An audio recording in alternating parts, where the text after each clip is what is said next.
I woke up from spinal surgery with 14 screws in my back and the news that my husband had emptied our accounts while I was unconscious in the operating room. The last thing I remembered was the anesthesiologist's voice at the hospital in Santa Fe. Count backward from 10, Mrs. Santillán. I made it to 7. Then everything went black. Before they wheeled me in, Damien had held me hand, his blue eyes filled with a tenderness I had mistaken for love. "I'll be right here when you wake up, Elena. I won't leave you alone." 6 years off marriage made me believe him. 6 years of dinners in Polanco, weekends in Valle de Bravo, and whispered promises beside my bed when my spine pain folded me like paper. I had always suspected Damien loved my money a little too much. He looked at my bank statements with curiosity disguised as concern. He asked about my family investments. He offered to help manage my portfolios, but a woman in love can always find one more excuse not to face the truth. I woke up alone. No hand.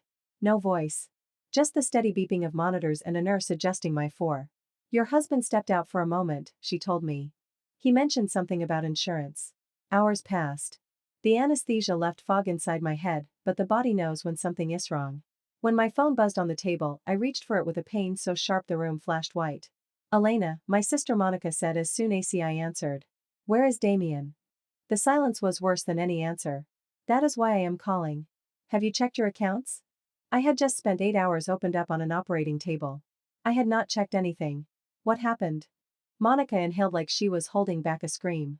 "He left. He cleaned out the joint account, took out credit against the house, used your cards, and emptied the safe. He called me from the airport and told Menet to look for him." The room seemed totaled. The pain in my back was brutal, but what split me open was picturing him walking through an airport with my money while I could not even sit up. Where did he go? "We think Miami first, maybe the Cayman Islands after that. I found shredded receipts when I went to your house." My house in Lomas de Chapultepec. The house I bought with my father's inheritance, the house Damien filled with expensive furniture so he could feel like its owner. "Monica, come to the hospital. Bring your laptop. Elena, you just got out of surgery." And he thinks that makes him helpless. I stared at the white ceiling. Damien had planned everything. The surgery had been scheduled for 3 months. He had time to open accounts, forge signatures, buy tickets, and prepare his escape. He had chosen the one day when I would be asleep, broken, connected to tubes, and unable to chase him. But he made one mistake. He did not know everything. My father, Ricardo Santillán, had been a banker in Monterrey, and he distrusted even his own shadow. "Never put everything in a husband's hands," he used to tell me. "Love is promised, but security assigned." When he died, he left partners in Neurovita, a biotechnology company developing neurological treatments. Damien never knew. I thought I would use that money someday for something beautiful. That night, I realized it would be used for something necessary. Monica arrived with red eyes and the face of a woman ready for war. She opened her laptop on the hospital tray. We logged into the private email Damien did not know existed. The report appeared on the screen. "Elena," my sister whispered. "The investment was worth 74 million pesos. For the first time since I woke up, I smiled. He didn't leave me with nothing. He left himself with nowhere to hide." Monica squeezed my hand. "What do you want to do?" The pain was biting into my spine, but my mind was clear. Clearer than it had been in years. "Call Jonathan Herrera, my father's advisor. And find Sophia Chen, the fiercest attorney you can." "Are you going to report him?" I looked at the dark window of the hospital room. Somewhere, Damien was probably drinking champagne in first class, imagining his wife destroyed. "First, I'm going to let him believe he won. Then I'm going to take away every shadow thinks he can hide in." I asked them to lower my pain medication. The nurse protested. Monica protested harder. But I needed to think. The pain became an animal sitting on my back, but I preferred it to being asleep while Damien moved my life around as if it belonged to him. "You can't fight from a hospital bed," Monica said. "Of course I can. I just need better weapons." Jonathan Herrera arrived at 9 in the morning in a gray suit, carrying the quiet fury of a man who had respected my father. He reviewed every account.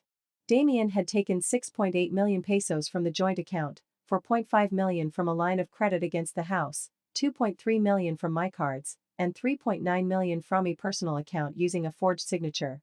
"That last one is clear fraud," Jonathan said. "The rest will be a legal fight, but here he left fingerprints." Monica placed a black notebook on the bed. She had found it behind a bookcase at my house. Inside were pages with headings written in Damien's handwriting: exit plan, risks, containing Elena, Cayman. There was also a list of my weaknesses. I read one line out loud. "Avoids conflict, trusts too much. Breaks under family guilt." Nausea rose in my throat. My husband had not loved me. He had studied me. Attorney Sophia Chen appeared in a video call that same afternoon. I need everything, she said. Bank statements, recordings, documents, flights, emails. You'll have them, I answered. If he is in Cayman, we need Tomo fast. Once he sets up offshore trusts, recovery becomes harder. Then came the first twist. A digital forensic analyst recovered files from Damien's laptop. There was a calendar with the date of my surgery marked in red. Under it, he had written, ideal window, 8 hours with no response.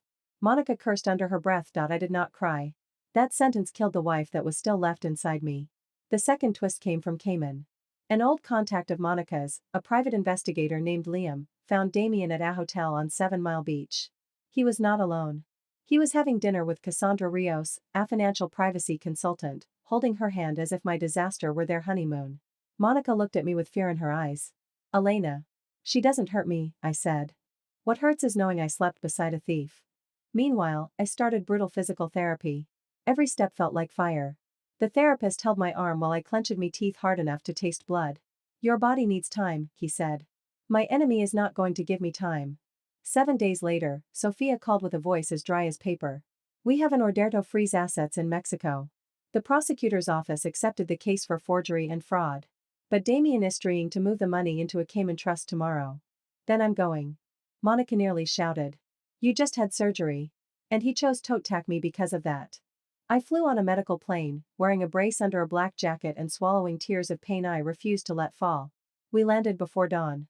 Liam warned us that Damien was trying to leave on a private yacht before the financial hearing. Sophia had already spoken to the port authorities. The yacht was stopped for a safety inspection. At 9 o'clock, I entered the financial authorities' hearing room in Georgetown in a wheelchair, but with my head high. Damien was already there, tanned, tense, and standing beside his attorney. When he saw me, the color drained from his face. Helena. I gave him the smallest smile. Surprised I woke up?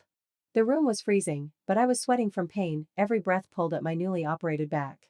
Damien kept staring at me as if my presence were an administrative error someone needed to correct. The chairwoman opened the hearing.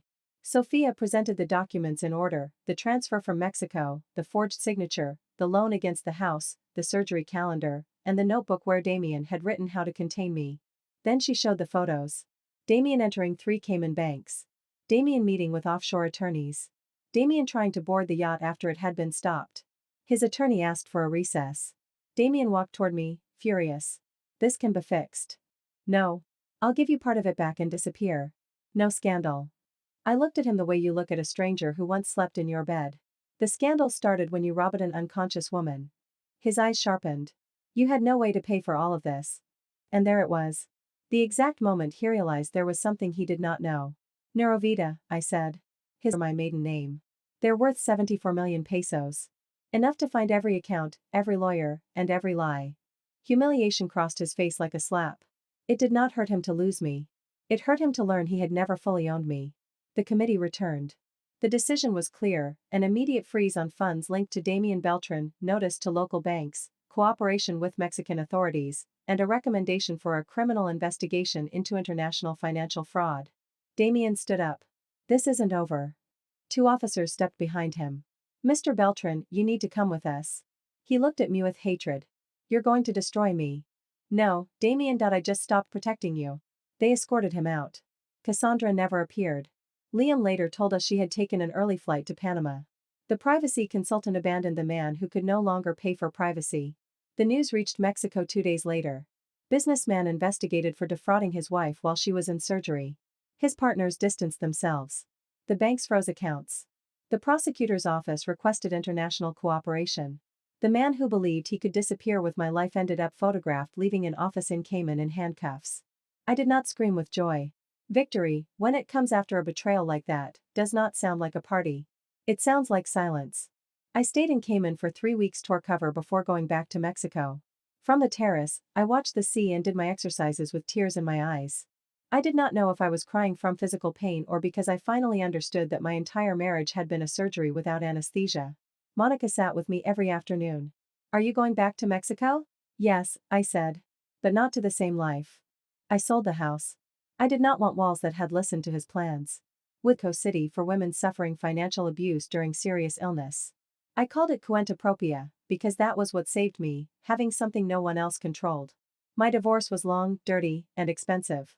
Damien tried to claim I was medicated, confused, and manipulated by my sister, but his own files buried him. The judge saw the surgery date marked on the calendar. He saw the forged signature. He saw the escape route. In the end, I recovered most of the money, and Damien lost his freedom, his reputation, and the mask of the charming husband. 1 year later, I walked without a wheelchair. With a cane, yes, but I walked. The first place I went was Monterey, to the cemetery where my father is buried. I placed white flowers on his grave. You were right, Dad, I whispered. Love is promised, but security is signed. The wind moved through the trees as if it were answering me. Today, I live in a bright apartment in Roma Norte. It is not as large as the house in Lomas, but every object is mine, every account is in my name. Every decision is mine too. Some nights, I still wake up expecting to hear the anesthesiologist's voice or the beeping of the monitor. Then I slowly move my feet, feel the floor beneath me, and remember that I am still here. Damien thought a broken body meant a broken woman. He was wrong. My spine needed screws. My life needed truth. And although both surgeries hurt, both of them left me standing.